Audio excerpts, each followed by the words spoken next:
Hello, Monster Friends. What's going on? どうも皆さん、モンスターパーティーライブ配信へようこそ。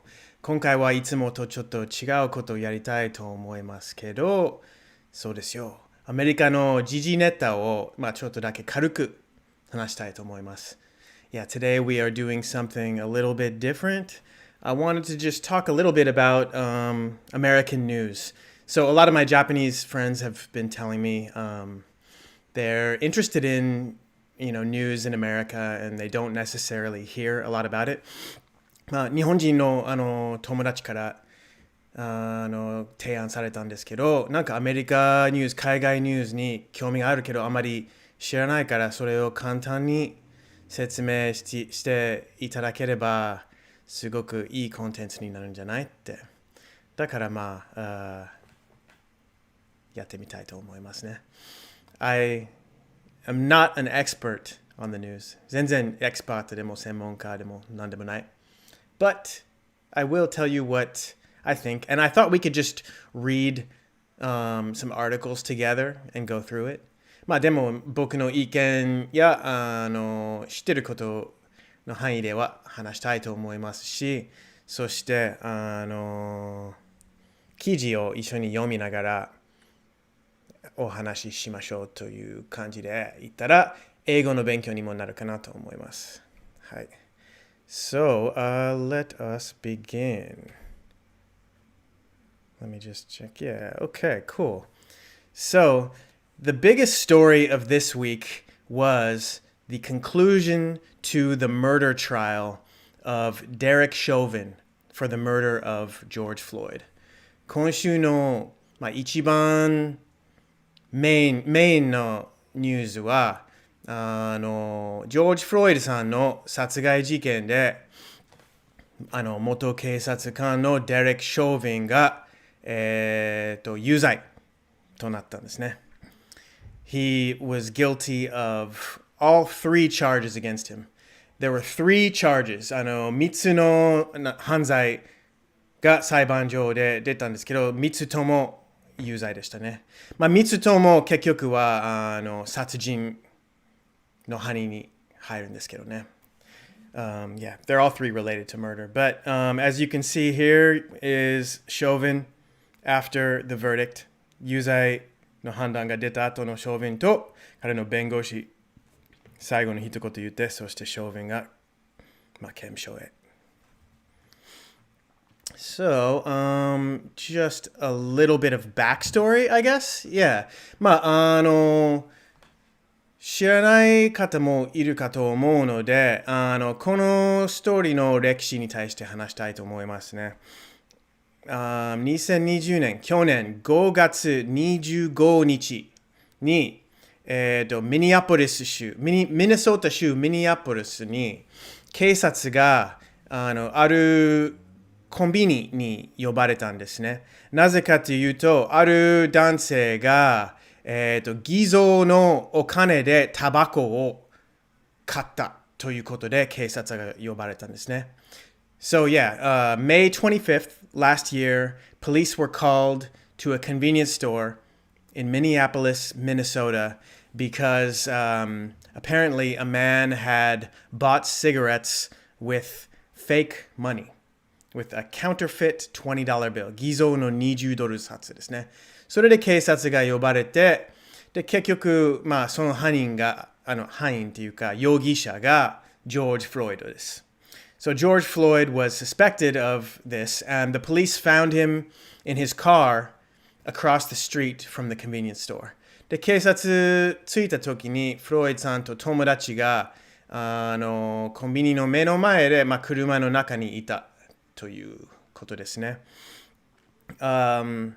Apparently, he didn't initially struggle. 最初は抵抗しなかったっぽいですね。But eventually, somehow, he ended up on the ground next to his car. And a bystander happened to be shooting a video. 最初抵抗しなかったけど、結局はフロイドさんが自分の車の隣の地面に、顔下向きで、こんな感じでいたというのが話題になりましたね。なぜかというと、たまたまいた人が動画を撮ったからですね。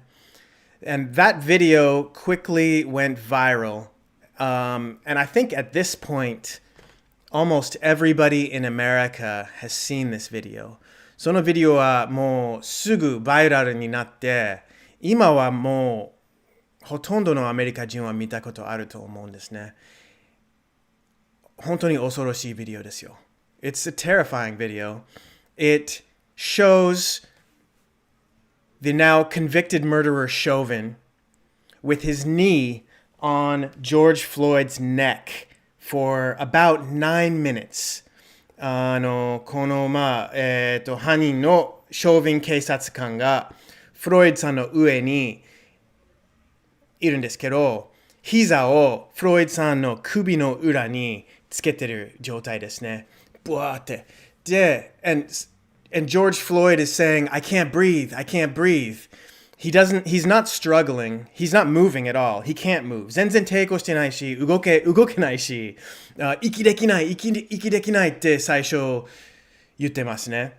Then he goes on to say things like, Mama, don't kill me.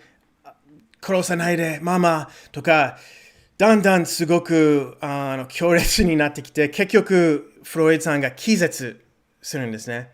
It gets worse and worse. Eventually, Floyd loses consciousness, but still, Chauvin is there with his knee on Floyd's back. それでも気絶した後でも、Chauvin がその膝を外せずにプレッシャーをかけてて、and it's one of the scariest things I think I've ever seen. 僕見た中で本当に恐ろしいトップ5恐ろしいに入ると思うんですね。You can see the light go out of his eyes. You can see him die.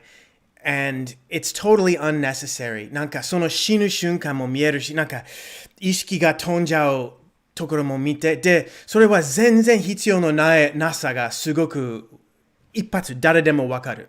誰でもわかります。So, obviously this is a terrible crime, and it's not an isolated crime. これはもちろんね、残酷なひどい犯罪で、たった一つの犯罪じゃない。There is a long history of police crimes against minorities, especially blacks and Latinos in America. アメリカではね、特に黒人やラテン系の人々たちに対してこういうなんていう暴力事件の歴史がありますね。The first incident that comes to mind for me was 1992, Rodney King. 僕、最初にこれ目についたのは1992年ロドニー・キング事件のことですね。皆さん知ってるかな? I don't know if you guys know about this, but in 1992, Rodney King was viciously beaten by police officers. And there was a video of that also. 1992年にロドニー・キングという、黒人アメリカ人が警察にひどく暴力されてて、それも動画でキャプチャーされたんですね。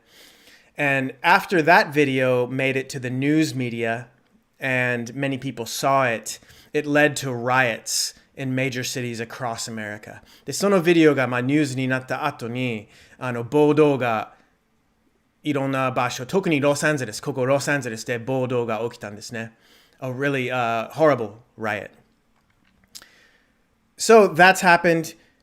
In between Rodney King and George Floyd, there have been many police brutality incidents. その時、ロドニー・キング事件からフロイド事件の間にもう数えないぐらい多いこういった警察のひどい暴力事件が起きてるわけですね。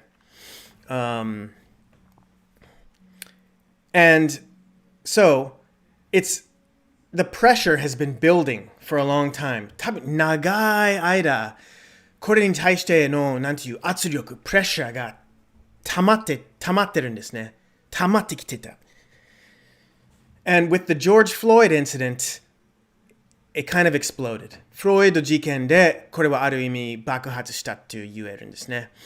There were nationwide protests.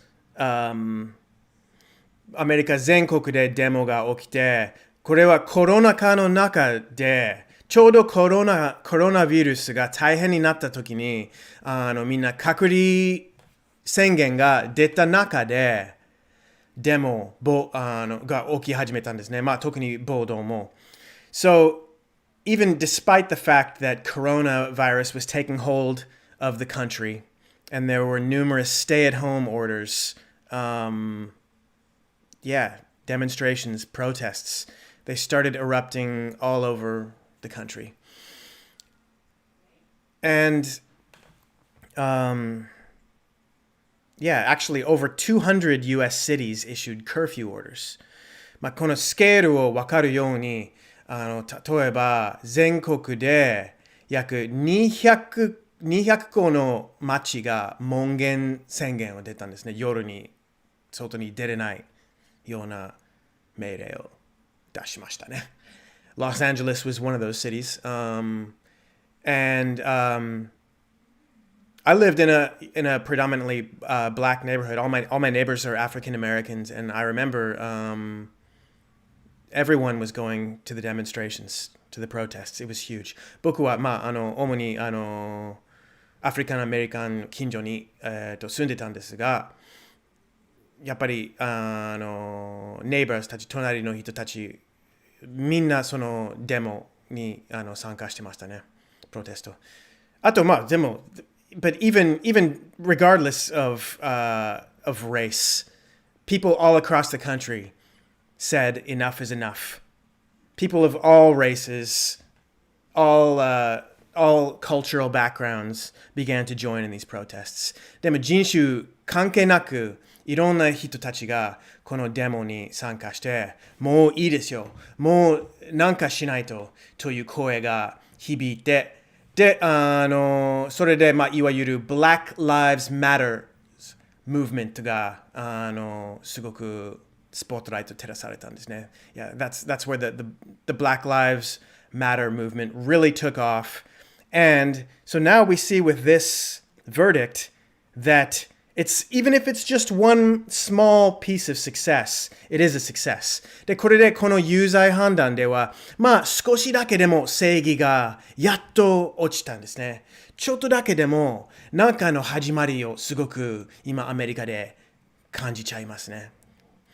で、これで、警察改革、どういうふうに警察をより良くするという話がこれからいっぱい来るかと思いますね。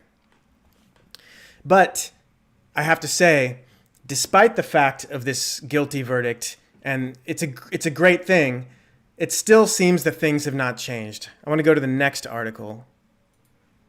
Am I still? Okay. So, this headline says, one verdict, then 6 police killings across America in 24 hours.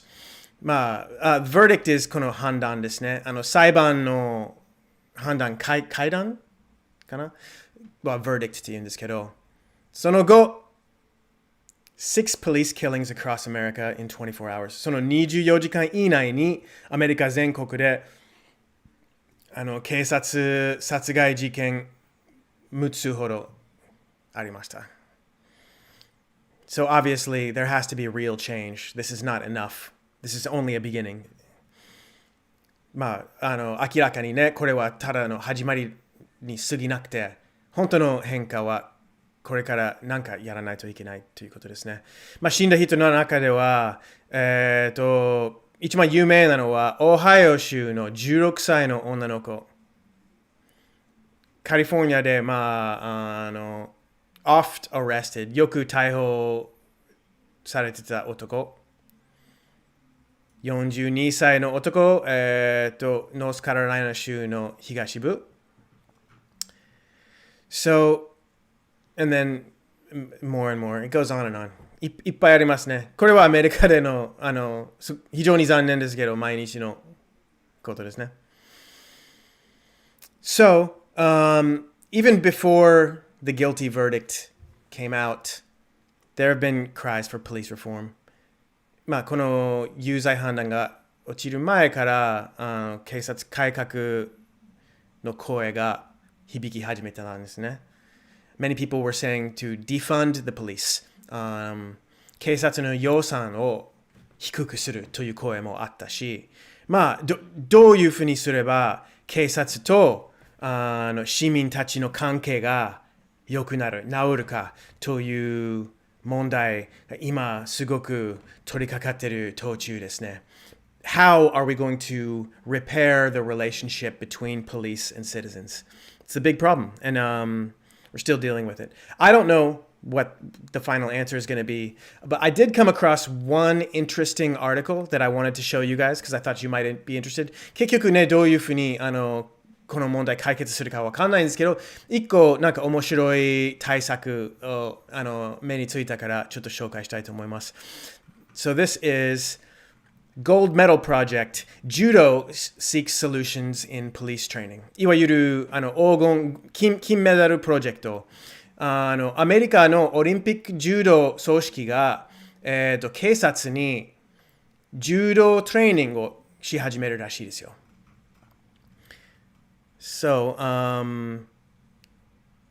so the first class, 初授業が、まあ、ショーヴィンさんの裁判が始めてる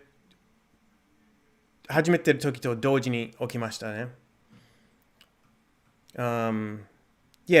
So let's see. Let me find. Right. So let's read this together.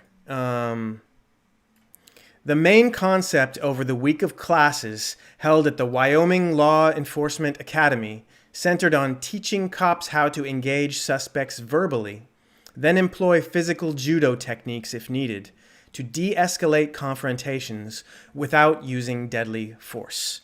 まあ、このワイオミング州、警察アカデミーでの1週間の授業の主なコンセプトは、警察にどういうふうにまずは言葉で、そして言葉で解決しなかったら柔道の技を必要な時に使って、そして容疑者とのぶつかり合いのところをディエスカレートする。テンションを下げる。without using deadly force. 殺せる力を使わずに、こういうぶつかり合いのところを落ち着かせる方法。So yeah, words first. And if you can't solve the problem without force, judo is a safer way to do that, right?もし言葉で解決しなかったら、まあ、柔道や呪術とかそういったいわゆる優しい方、まあ殴るんじゃなくて握るような技を使ってやった方が安全でしょう。So that's interesting, right? Let's keep reading. Yeah.The goal is to avoid situations the likes of which led to Floyd's death, and just last week to the death of Dante Wright, whose funeral was Thursday. 目標は何かというと、フロイドさんの死に導いたような状況を防ぐためや、まあ、そして先週、ダンテ・ライトさんの殺害事件も、まあ、ダンテ・ライトはもう一人のアフリカ系アメリカ人警察に殺されたですね、先週。So maybe judo is a way to help. Anyway, so Wright was shot and killed by an officer who thought she was reaching for her taser when it was in fact her gun. この事件も先週ニュースになったんですけど、ライトさん、女性の警察官が、まあ、車の中の容疑者がちょっとちょっと抵抗してたりしてたら、その警察が、拳銃じゃなくて、テーザーを出そうとしてたけど、間違って拳銃を出して、撃って殺したって言ってるんですね。Yeah. I don't know if I believe that. It's kind of hard to believe. それね、ちょっと信じられない僕ですね。Could a police officer accidentally take a taser instead of their gun? なんか、偶然で間違って、そういう、なんていう、テーザーは、スタンするやつね。電気ズズズズって動けなくするやつですね。それじゃなくて、間違って拳銃を出して、そして、その場で一瞬で撃って殺せるのか I don't think so. Anyway, that police officer, she resigned after the incident. And we don't know what's going to happen with that yet. まあその警察官がその事件後退職しましたね。警察を辞めて。で、これからその事件はどうなるかわかんないんですけど。Yeah. So here is some testimony about judo as it works for the police force. Let's read this really quick. Okay. Jim Bacon, a former athlete on the U.S. judo team who now serves as a police officer in Lafayette, Colorado, says the most damning police-on-suspect encounters, many now caught on police body cameras or by onlookers holding iPhones, have this in common. Jim Bacon, 元アメリカオリンピック柔道選手、今は、コロラド州ラファイエットの警察やってる人なんですが、一番ひどい警察対容疑者の事件、many now caught on police body cameras or by onlookers holding iPhones、多くのは今や警察のボディカムや周りの人たちの iPhone で撮影してる。have this in common. この共通点がありますね。そういう事件。The cop resorts to higher levels of force than should have been used. 警察は適切のほど以上の force、力を使うことになりますね。force、力、そうですね。If they have more skills, they might not have to rely on the gadgets on the belt. もっと能力があれば、帯にあるもの、銃やテーザーに頼らなくても済むんじゃないですかと、ベーコン選手が言ったんですね。So that's interesting, right? I'm interested to see how much this takes off. これは本当にね、一般的な警察への授業になるか楽しみですね。僕はね、趣味として柔術をちょっとやるんですけど、警察もよく柔術トレーニングもおすすめられてるんですね。それも同じような効果ですね。Yeah, so I do jujitsu as a hobby, and that's also recommended for police officers as a way to avoid having to use your gun and having to use too much force. Okay, so that is that story. それはショーヴィンの事件。もし皆さん質問とかあったらコメントも大歓迎ですので、あともしディスカッションしたいとか、これは気になるとかあったらぜひコメントしてください。Alright, on to the next topic. US to resume Johnson & Johnson COVID vaccinations despite rare clot risk. アメリカは、ジョンソン・ジョンソン社の COVID ワクチンを再開しますね。それは、珍しいclot は blood clot は、血が止まるような病気のリスクですね。ジョンソン・ジョンソンのワクチンもヨーロッパでよく使われてたアストラゼネカワクチンもそういう、めったに起きないんですけど、そういうリスクがあるんですね。There is a small risk, not only with the Johnson & Johnson vaccine, but also the AstraZeneca vaccine that was used in Europe of blood clot. So let's read a little bit. U.S. health officials lifted an 11-day pause on COVID-19 vaccinations using Johnson & Johnson's single-dose shot on Friday, after scientific advisors decided its benefits outweigh a rare risk of blood clot. そうですね。金曜日にアメリカの、健康なんていう officials、政府の健康担当者が、11日停止を解禁したんですね。そういうジョンソン&ジョンソンのシングルドース、一発で終わるワクチンを再開したんですね。日本でまだね、ワクチン、ほとんどの皆さんまだ使ってないんですね、アメリカほど。って聞いたんですけど、基本的にワクチンのほとんどは2つのドースで終わるんですね。2回やって終わりですが、このジョンソン・ジョンソンの特別に一発で終わるから、最初はすごく褒められてたっていうか、人気っていうか、なんだろう。It seemed like it was going to be great. なんか素晴らしいと思われてたけど、こういうリスクも出てきたし、あと全体的な効率が他のワクチンのほど高くないらしいですね。Yeah, this vaccines, everything is so new.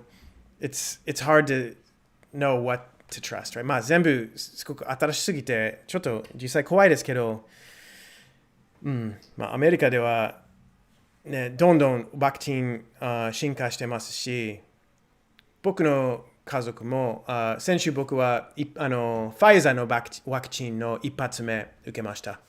で、再来週2週間後に2発目受ける予定です。So, right. So, how, このリスク、このワクチンのリスクはどれぐらいあるかっていうと、これでちょっと明確になるんじゃないかな。The government uncovered 15 vaccine recipients who developed a highly unusual kind of blood clot out of nearly 8 million people given the J&J shot. 政府の調査によると、8億人、ジョンソン&ジョンソンショットを受けた人たちの中で、15人が、珍しい血止まる症状が出ました。All were women, most under age 50. 全員が女性で、ほとんどは50歳未満。3 died and 7 remain hospitalized. 3人死亡し、7人は今まだ入院中ですね。Let's just keep reading. I think this does a better job of explaining than I can. 読み続けましょう。僕の解説よりこのままの方が分かりやすいかなと思います。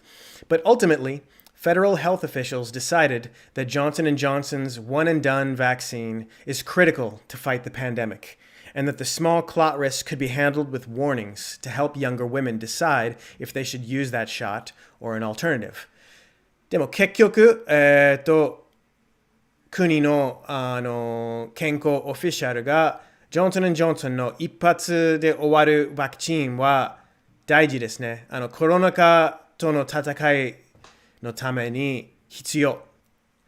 で、この小さい血止まるリスクが、警告をつけて、若い女性、悩んでる若い女性に警告して、それで決めるのに役立つかって結局使うことにしたんですね。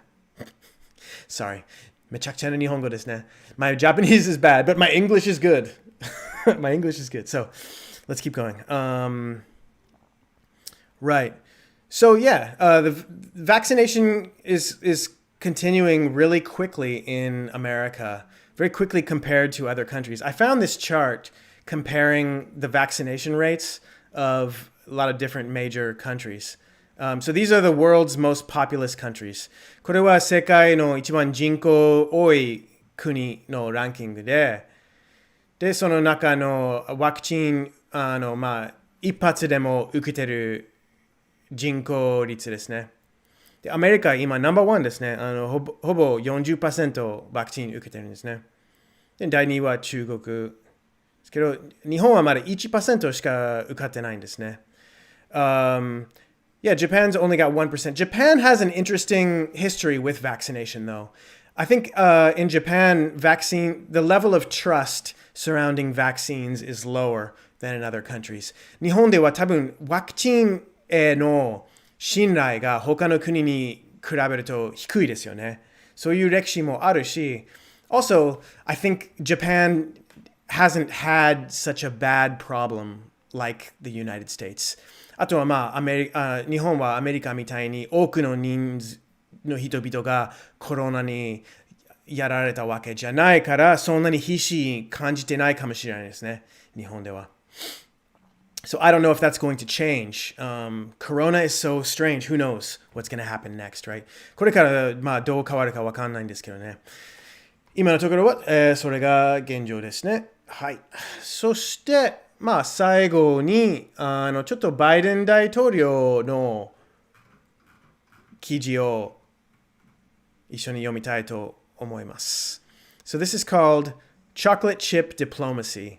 Biden courts Congress with gusto. チョコレートチップ、なんていう、外交 Diplomacy? 外交だと思いますね。Yeah. バイデンは、衆議に仲良くしようとしてる。He's courting them. When you court somebody, that's a word that we use to refer to lovers. 恋人とか恋人にしたい人によく使う言葉ですね。これは古い言葉、なんか18世紀、19世紀に誰か女性と告白したいなら、まずは花を持ってきて、いろいろなんていう礼儀の決まりがあったね。そのプロセスは courting って言われたんですね。That was called courting. So now we use the word courting to refer to business relationships and friendships also.And political relationships. で、今はもう、そういうなんていう正式な恋愛付き合いじゃなくて、ビジネスのなんていう関係作り、政治の面でも、あと友達の面で、仲良くすること、接待とか、we call that courting. So Biden courts Congress with gusto. gusto は、元気でね、パワーいっぱい。みんなご存知だと思うんですけど。Let's read. The pictures always make it look so presidential. Joe Biden sitting in a tall back chair, surrounded by the arrayed members of Congress, invited for a meeting at the White House. 写真ではいつもすごく大統領らしく見える。ジョー・バイデン、トールバックチェアね、高いバックチェアに座ってて、そして衆議院の人々に囲まれてて、ホワイトハウスでの会議中。But inside the Oval Office, lawmakers tell a different story of a president so warm, so engaged, so animated, standing up, sitting down.Calling on lawmakers by name, swapping stories about their hometowns, and so determined to make them get to work and get things done. So, Oval Office is the president's office in the White House. White House の中で大統領のオフィスは Oval Office という部屋ですね。で、大体省略して、Oval Office、ニュースで Oval Office って読むと、大統領やってることの省略にもなるし、あとその空間自体のことを表す。この場合はその空間自体。So, inside the Oval Office, lawmakers tell a different story. しかし、Oval Office 内では、政府の人々が違う話を語る。Of a president so warm, so engaged, so animated. すごいあったかい。すごく人と元気で関わってる。そしてすごくアニメーテッド、なんか元気な大統領の話ですね。これはね、選挙前のバイデン氏のイメージと全然違いますよね。Before the election, Biden was often called like Sleepy Joe. That's what Trump used to call him. Trump はよく Sleepy Joe、眠いジョーという呼びつけしたんですけど、結構年だから元気ないんじゃないかという、決めつけですかね。でも本当はバイデン氏はそうでもなく、すごく元気でやってますよね。やってますね。やってるように見えるだけじゃなくて、本当にやってる。He's doing a lot. In his first 100 days, he has done 15 executive orders. No, I think he did 15 executive orders in his first 24 hours. 最初の24時間で、トランプ大統領の最初の100日と同じぐらいの、大統領命令を出したんですね。それはどういう命令かっていうと、トランプの移民に対してのポリシーを消したり、トランスジェンダーの方の、兵隊での対策を消したり、あとエコの面でトランプがパリの炭素放出のアグリーメントから抜けましたね。Trump pulled out of the Paris climate agreement, right? So as soon as Biden went into office, he went right back into that. That was like one of the first things that he did. バイデンが大統領になってすぐそれにまた入って、Also, this week, he's announcing like a huge eco goal. He wants to reduce carbon emissions by 50% in the next 9 years. そして今週、すごく野心いっぱいのエコ対策プランを発表しましたね。何かというと、10年以内に炭素放出を 50% 減らしたいと言ってるんですね。で、比べてみると、オバマ氏が言ってたようなプランがあったんですけど、その2倍。オバマ氏の2倍を発表してる。で、トランプは特にこの問題に対しては何も言ってないですね。Okay, so, anyway, let's go back to the article. Oh yeah, right. So, standing up, sitting down, calling on lawmakers by name, swapping stories about their hometowns. こういうふうにバイデン氏が最初に話すときに、関係を作る。最初にお接待するときに、小話世間話 I remembered. Small talk. This is how he does small talk. He's standing up, he's sitting down, he's calling on lawmakers by name. 一人ずつ衆議院たち名前を呼んで、そして、ホームタウンのストーリーをしている。地元の話をし合ったりする。He really wants to work with these people. すごく彼のアジェンダ、プランを実現したい。So he's trying to build a good relationship. トランプと真逆ですよね。ぶつかり合い、何よりも大好きなトランプとすごく逆なアプローチで面白いと思いました。Yeah.He's so determined to make them get to work and get things done. みんなに働かせて、本当に用を足すことに決意。He's determined. 決意を持ってる。He's very determined. Yeah. So, この記事のタイトル、Chocolate Chip Diplomacy の、どこから来たかっていうと、On their way out the door, they are offered a chocolate chip cookie, that most American of snacks, a to-go boost for the potential partnership between this White House and the Congress. で、帰るときにみんなチョコレートチップクッキーをあげるの。その最もアメリカ的なスナック、持ち帰りのブースト。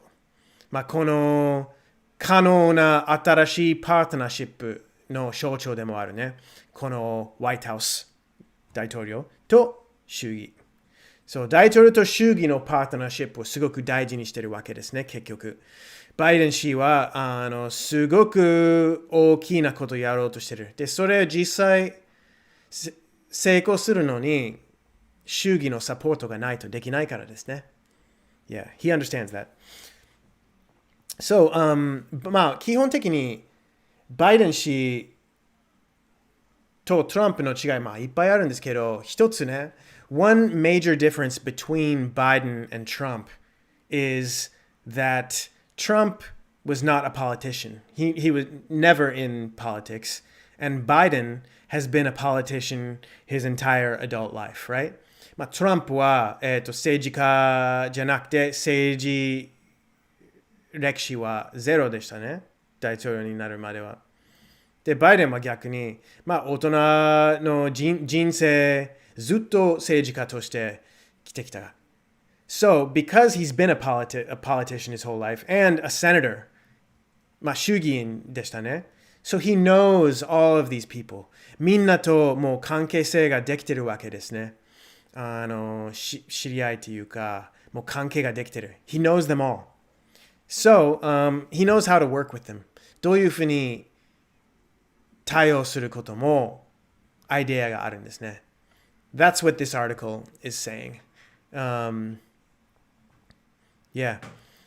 Biden has hosted more than 100 lawmakers for a visit during his first 100 days, from powerful committee chairs to influential caucus leaders, Republicans and Democrats alike. 最初の100日では、100人以上の衆議院をホスト、招待したんですね。力持ってる、いわゆるコミティの担当や、caucus leaders。caucus は何かというと、ある部分の人たちの代表ですね。例えば、there's a black caucus、アフリカ・アメリカ caucus というのもあるし、そんな感じですね。And Republicans and Democrats alike。アメリカの政治では主に2つの党があるんですね。Republicans on the right、右にある Republicans and the Democrats on the left、左にある Democrats。Biden, the Democrat、Trump, a Republican。So I think that's the basic gist of this. バイデン氏のやり方はトランプとの差を表現してるんですね。そして、バイデン氏はすごく大きいことをしようとしてるんですね。さっき言ったエコプランとか移民の対策とか以外にも経済刺激プランもすごいですよね。His economic stimulus plan is like a $1.3 trillion plan. 今まで歴史の中で一番大きい方針というか大きい予算の大きいプランですね。A trillion. それゼロいくつ how many zeros are in a trillion? ちょっと数字のね。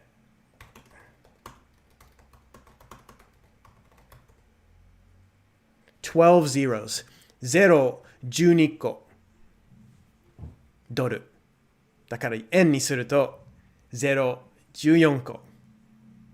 そんなでかさなんか想像できないですけど、このプランでは、経済を刺激して、で、このプランの予算はどういうふうに払うかというと、アメリカの大金持ちに税金を上げて、そして、コ